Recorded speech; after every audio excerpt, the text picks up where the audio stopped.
अस्सलाम वालेकुम व्यूअर्स। तो आज की इस वीडियो में हम डिस्कशन जो करने जा रहे हैं वो है ऑटो इंडस्ट्री से रिलेटेड।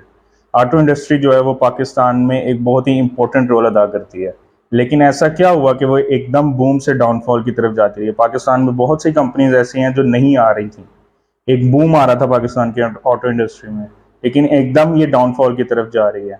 लोगों की पहुंच से दूर होती जा रही है गाड़ी, और जो सेल कर रहे हैं उनको भी करने में मुश्किल आ रही है। पाकिस्तान की इंडस्ट्रीज बंद होती जा रही हैं गाड़ी की।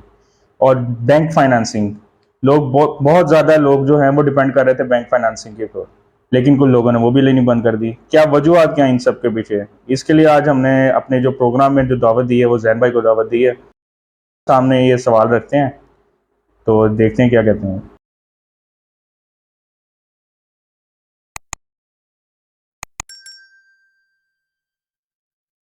अस्सलाम वालेकुम जैन भाई। वालेकुम अस्सलाम। जैन भाई, ऑटो इंडस्ट्री पे आपकी गहरी नज़र होती है, आपको सेल्स के हवाले से भी, गाड़ियों के हवाले से भी, हर चीज़ पे आप नज़र रखते हैं। जी तो आज हमने आपको अपने प्रोग्राम में इसलिए ज़हमत दी है कि आप हमारे व्यूअर्स के साथ भी शेयर करें। कुछ क्वेश्चन हम आपके लिए लाए हैं, वो हम आपसे करेंगे, तो आपने अपना उस पर तजर्बा हमारे साथ शेयर करें। जी अली भाई, शुक्रिया कि आपने मुझे जो है अपने प्रोग्राम में दावत दी। ऑटो इंडस्ट्री जिसका आप बात कर रहे हैं वो इस टाइम उसका जो हाल है वो काफ़ी बुरा चल रहा है। जस्ट बिकॉज के जैसे कि आपको पता ही है कि मुझे तो इस इंडस्ट्री में कोई 6 से 7 साल हो चुके हैं। मैंने आज तक अपनी इस इंडस्ट्री का ये हाल नहीं देखा। बट कंडीशंस काफ़ी जो है वो बैड हो चुकी हैं कि उस तरह से इसका बूम से एकदम इसको जो है वो डाउन आ गया है कि कस्टमर्स की अवेलेबिलिटी ख़त्म हो गई है। गाड़ियां जो हैं वो कुछ अरसे में शॉर्ट थी। तो अभी तो हालात जो हैं इसके काफ़ी ख़राब चल रहे हैं। बाकी देखते हैं कि कब तक ये इस तरह के हालात जो है वो आगे चलते हैं।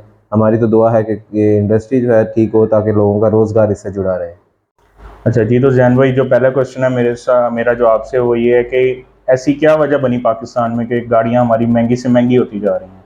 तब क्यों लोगों की पहुंच से दूर होती जा रही हैं? अली भाई, बेसिकली इस सब का लिंक जो है, क्योंकि हम लोग लिंक्ड हैं डॉलर के साथ। डॉलर एक मेन इफेक्ट है हमारी इंडस्ट्री का, और पाकिस्तान का तो एटलीस्ट आपको पता ही है कि पाकिस्तान सारा चलता ही डॉलर के ऊपर है। ऐसे ही है। कंडीशंस ख़राब होना तब स्टार्ट हुई हैं जब डॉलर जो है वो एकदम से जो है वो राइज इतना ऊपर चले गया कि वो जो है सब चीज़ें ही चेंज कर गया।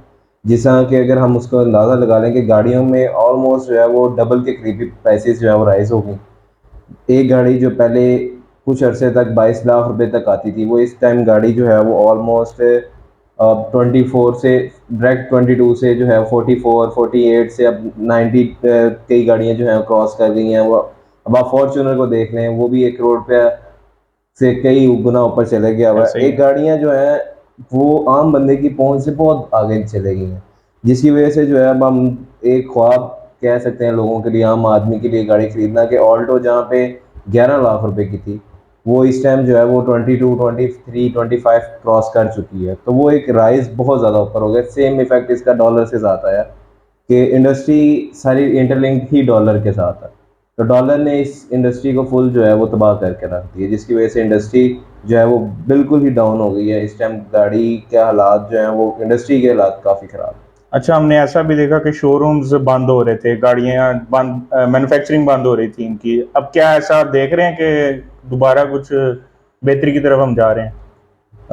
इंडस्ट्रीज बंद होने का जहाँ तक आपका सवाल है, तो वो कुछ हद तक बेहतर ऐसा था कि कुछ अर्से तक पहले इंडस्ट्रीज बंद होने स्टार्ट हो रही थी।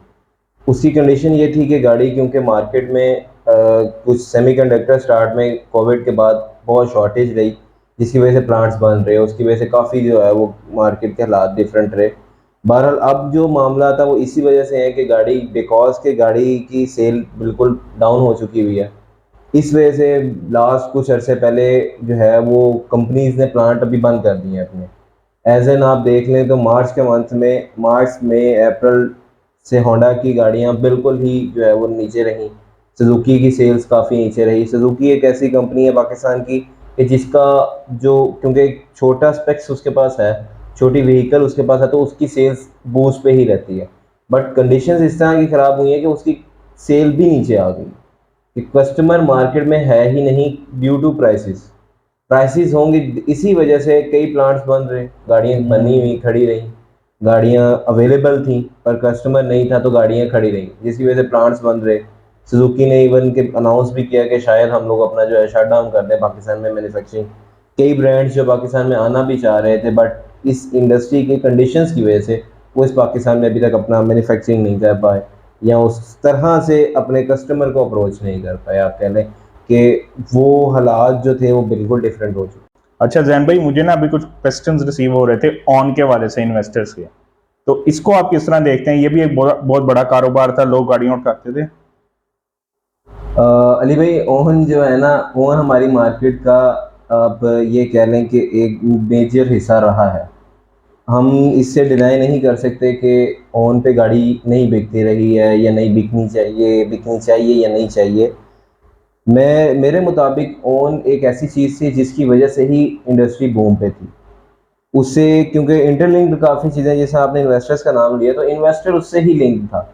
उसी की वजह से ही कई लोगों का आगे रोज़गार उससे मुंसलिक था। बट कंडीशंस इस तरह की हो गई कि इन्वेस्टर उस गाड़ी में इन्वेस्ट करता है जिसमें उसको कुछ बचे। ओन अमाउंट ही ऐसी है कि जो इनवॉइस के ऊपर उसको बचे। पर कंडीशंस इस तरह की हो गई हैं कि ओन तब स्टार्ट हो जब गाड़ी की सेल परचेज प्रॉपर चल रही हो। लोग गाड़ी इस टाइम परचेज ही नहीं करना चाह रहे ना उस तरह से, क्योंकि प्राइसेस इतनी ऊपर चले गई हैं। उसका इफेक्ट ये है, ओन तब होता है मार्केट में जब गाड़ी शॉर्ट हो, गाड़ी की अवेलेबिलिटी ना हो। आप गाड़ी लेने गए हैं, as an customer, as an viewer, आप में से कोई भी गाड़ी लेने जाएगा तो आप जाके गाड़ी उनसे डिमांड करेंगे, तो मैं वो गाड़ी कंपनी एज एन आपको कहेगी कि आप पे ऑर्डर लाएं, हम आपकी गाड़ी बुक कर लेते हैं फॉर 2 और 3 मंथ्स। उसके बाद अब आप उनसे कहते हैं कि मुझे गाड़ी आज चाहिए। उसके लिए आप उसको ऑन पे कर रहे थे ना, कि आपको गाड़ी आज चाहिए थी तो आप ऑन पे कर रहे थे। अब कंडीशंस ये हैं कि गाड़ी अवेलेबल, गाड़ी ऑन तब चले जब आपके पास बुकिंग पीरियड 3 to 4 मंथ्स चल रहा हो, गाड़ी नॉन अवेलेबिलिटी है तो इस वजह से वो नहीं मिल रही है। पर कंडीशंस कुछ इस तरह की हो गई हैं कि गाड़ी अवेलेबल है मार्केट में। आप जाते हैं डीलरशिप पे, किसी भी डीलरशिप पे आप जाएंगे, किसी भी ब्रांड के डीलरशिप पे जाएंगे, वो आपको by the weekend, by the 10 days आपको गाड़ी दे रहा है। तो इस वजह से ऑन अमाउंट का वो सीक्वेंस ही बंद हो गया, इन्वेस्टर उसको बैकआउट कर गया। यानी कि बिकॉज जिसके पास इस टाइम पैसे हैं वो जाए और गाड़ी ले ले। यस, ये वो इंडस्ट्री जाए, की हाँ सूरत वो हाल है। जाए। इंडस्ट्री की सूरत हाल ये आ गई है कि गाड़ियां अवेलेबल है, कस्टमर नहीं है। इंडस्ट्री इस लेवल पे आके खड़ी हो गई है कि हम ये कहें कि जी अब बाहर का माहौल हो गया हमारे पास, ये हमारी गाड़ियां, अब कस्टमर जाए, मैं एज ए कस्टमर जाऊं, मैं पे ऑर्डर दूंगा तो मुझे तो गाड़ी फौरन मिल जाएगी। जिस हम बाहर के मुल्क में होता था, ये कस्टमर पहले हमें कहता था कि कंडीशन इस तरह की आ गई है कि अब वही आ गई कंडीशन, बट वो कस्टमर नहीं है जो कहता था कि पे ऑर्डर मिल जाए, बिकॉज द तो प्राइसेस। अब जिसका, जो यानी कि गाड़ी पहले लेने जा रहा था 22 लाख की गाड़ी है, उसके पास 22 लाख था, अब वो गाड़ी होगी 33 की, तो लोग बैंक फाइनेंसिंग की तरफ भी तो जा सकते हैं। अरे भाई, बैंक फाइनेंसिंग का जो सवाल है आपका वो अच्छा है कि लोगों को बैंक फाइनेंसिंग की तरफ जाना चाहिए है। बट कंडीशन इस तरह की हो गई है बैंक फाइनेंसिंग में भी, आप शायद जानते हो कि 3 मिलियन का गवर्नमेंट ने एक चेक लगा दिया कि आप 3 मिलियन तक गाड़ी को बैंक फाइनेंस कम बैंक आपको करके दे सकता है, उससे ऊपर आप करें। अब वो जो कस्टमर 3 मिलियन पे बैंक फाइनेंसिंग करवा रहा है, उसकी वो गाड़ी ही नहीं है रिक्वायर्ड। अब वो कस्टमर तो चाहता ही किसी भी बड़ी गाड़ी को लेना है। अब 3 मिलियन वाली गाड़ी जो वो लेगा तो उसमें तो उसको वही एज पर सुजुकी आप चले जाएंगे छोटी गाड़ी के ऊपर, तो उसकी वो रिक्वायरमेंट ही नहीं है, उसकी रिक्वायरमेंट है बड़ी गाड़ी। एक और भी मैं चीज़ देख रहा था कि मार्कअप बहुत ज़्यादा हो गया है, 22% पे तो काइबर चला गया। हाँ देखिए ना, अब वो एक जो है वो फिर बैंक फाइनेंसिंग का एक प्रॉपर प्रोसीजर, आप काइबर 22% प्लस फिर बैंक ने अपना चार्ज करना है। वो 7% करता है, वो 8% करता है, कोई फिक्स करता है। वो भी अराउंड आप 30 के पास चले जाएंगे तो वो आप 30% काइबर के साथ एक ह्यूज अमाउंट बन जाएगी बैंक फाइनेंसिंग के लिए। लेकिन बट बात वही है कि कस्टमर होगा तो हम किसी भी तरफ जा सकेंगे। अभी जो कस्टमर है वो कंडीशंस ये कह रहा है कि वो कोशिश कर रहा है कि गाड़ी सेकंड हैंड यूज्ड में ले ले, अपनी कंडीशंस को सॉर्ट आउट करे। अभी मुल्क के हालात आपको पता ही है जिस तरह के चल रहे हैं, किसी को कुछ नहीं पता। तो लोग अभी उस तरह से इस चीज़ में आना ही नहीं चाह रहे, उस तरह से लोग इसको निकालना ही नहीं चाह रहे। कंडीशंस काफ़ी डिफरेंट। अच्छा, पास्ट भी हमने डिस्कस कर लिया, प्रेजेंट भी कर लिया, फ्यूचर क्या देख रहे हैं आप? फ्यूचर, अच्छा सवाल है। बेसिकली क्योंकि हम देख रहे हैं कि डॉलर आहिस्ता आहिस्ता नीचे आ रहा है, तो क्या इस पे इम्पैक्ट पड़ेगा? गाड़ियां क्या रिवर्स, गाड़ी जब डॉलर ऊपर जाता है तो बड़ी तेजी से कंपनियां कहती हैं जब ऊपर गाड़ी की प्राइसेस ऊपर प्राइसेस जा लेके रहे हैं, जाते ऐसे हैं, ही ऐसे ही। अब नीचे आ रहा है तो क्या नीचे भी आएंगे? अली भाई, डॉलर इफेक्टेड प्राइसेस पे ही होता है।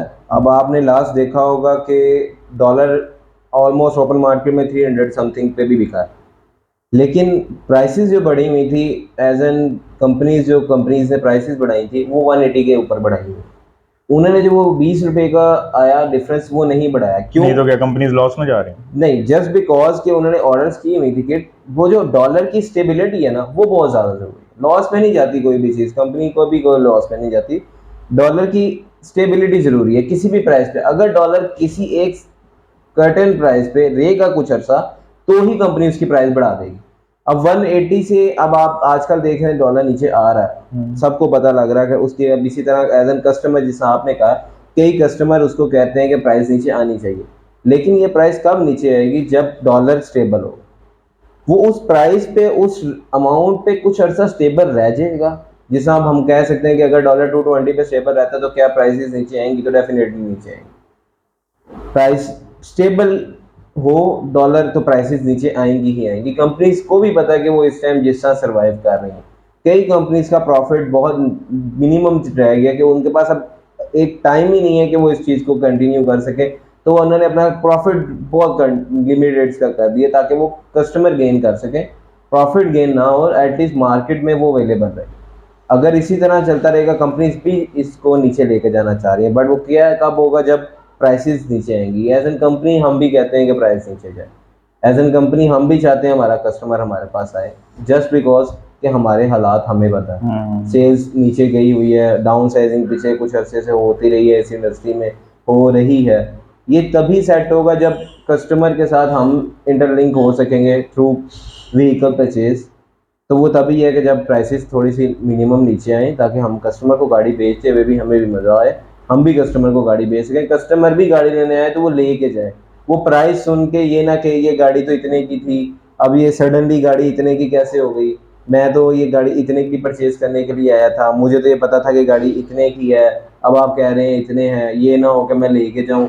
आजकल ये भी मसला है कि कस्टमर को एक माइंड में है कि मैंने ये गाड़ी ये ले ली तो ये बाद में कितने की रहेगी, ये बड़ा मसला है। तो वो उस चीज़ को भी सारा कुछ देखना पड़ रहा है। तो हालात इंशाल्लाह उम्मीद कर रहे हैं हम बेहतरी की तरफ बेहतर जाएं। हो ताकि इंडस्ट्री बेहतर हो। बहुत शुक्रिया जैन भाई, आपने हमारी दावत को कबूल दी नहीं कि कोई अपना मसला टाइम दिया, नहीं। अपना एक्सपीरियंस हमारे साथ शेयर किया।